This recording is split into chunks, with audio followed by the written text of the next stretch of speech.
I see a lot of people asking recently what development points you should grab early on in City Skylines 2 and which one are more for the mid-game. And that is exactly what I want to focus on, like must-have development points in the early game. No, I will not talk about the end game, because in the end game you have so many points that it isn't really a problem and you can just choose whatever you want and you don't really need the guidance for that, right? So let's talk about the early game and a little bit about the mid game. First things first, roads. Grab the advanced road services because you need that, then get the large roads, and then get the highways. What's about the intersections? Intersections you can get when you are like me and you cannot really create your own intersections with the highways and large roads you have. I know that there are some people out there which are really creative and you don't need the intersections. But unfortunately, I'm somebody who does, because I cannot come up with this system on my own. I need this pre-built, and then I can just put that somewhere in my city. But again, if you are creative enough, you don't need that. Okay, what's with roundabouts and parking areas? Roundabouts right now are broken, and they will do more bad than good, so don't touch them. Parking areas can be great, but please start them early. They can make you quite a bit of money, and they can also create quite a bit of traffic jams when all the people see them as their only spots to actually park their cars. So you might want to do something about that. This is why I say do it early on, so that the people can basically go there step by step, right? But I do recommend parking areas because they can make you quite a bit of money. Now, the next one you definitely don't want to miss out on is the college. Grab the college early on. It's not only amazing for the kids, which will be born in your city, but also the parents who are moving here, because they can also go to a college, and it will take a while till they are done with the college education, and it will definitely pay off later. So grab the college early on the moment you can. It will be good. What's about the university then? The university is more like a mid-game building. So if you reach like 15 to 20,000 people is the earliest I will build a university. You can see mine here right now.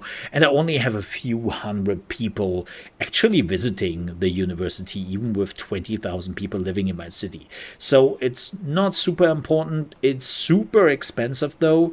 So if you're waiting till like 20,000 plus people, you would be fine. And it's definitely a mid-game item.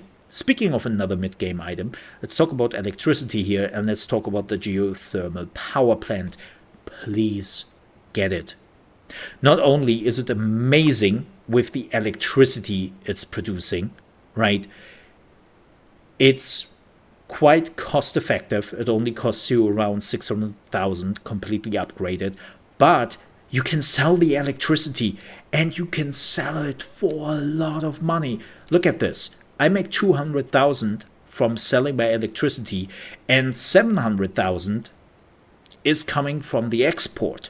And that's all just one geothermal power plant. I don't have anything else. This is what runs my city, but also makes me heaps of cash. So get that thing and also start to make heaps of cash. Keep in mind it will cost you a little bit at the beginning, but it will pay off very quickly. So get that when you get all the other items we just talked about. Now, the last building, which I think is quite important, is the subway. What's about the train? What's about the tram? Not the tram guy, so cannot really talk too much about it. The train is now finally fixed, and I do recommend the train for the export and import, because this is where all the export and import will go, and that means you will have less trucks on your street being a problem, right? So they finally fixed now the train system. Yay!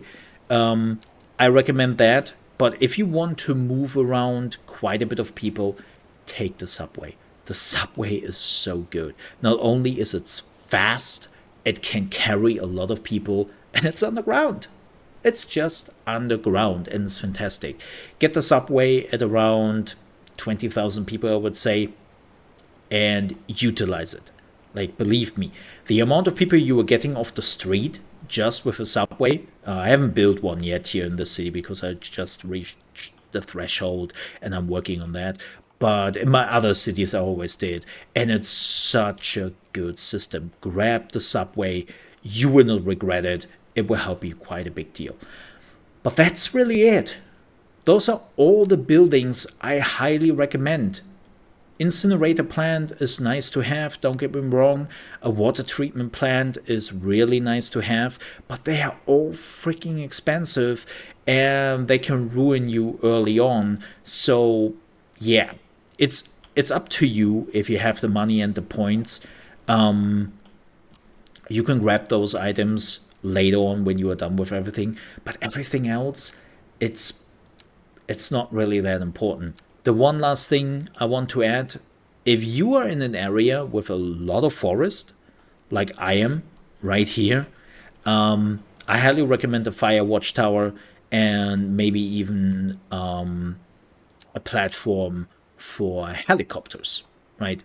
Because I didn't do that at the beginning of the game and it burned down half my city here. Don't do the same mistake. But that's, again, situational, right? We're talking already about situational things, and that's not really what I want to do. But now you have a pretty good idea what to grab early on. Like, as I said, go with the roads, then education, then get the electricity, and then everything else is pretty much up in your own hands. With that said, thank you so much for watching. I hope you enjoyed this quick video. If you did, please don't forget to leave a like. And also, if you're new to the channel, you want to see more City Skylines 2 videos and also strategy games in general, that's what we are focusing here on the Mole Under Management channel, I would appreciate if you might consider a sub. With that said, thank you so much for watching. Stay safe, and I'll see you next time.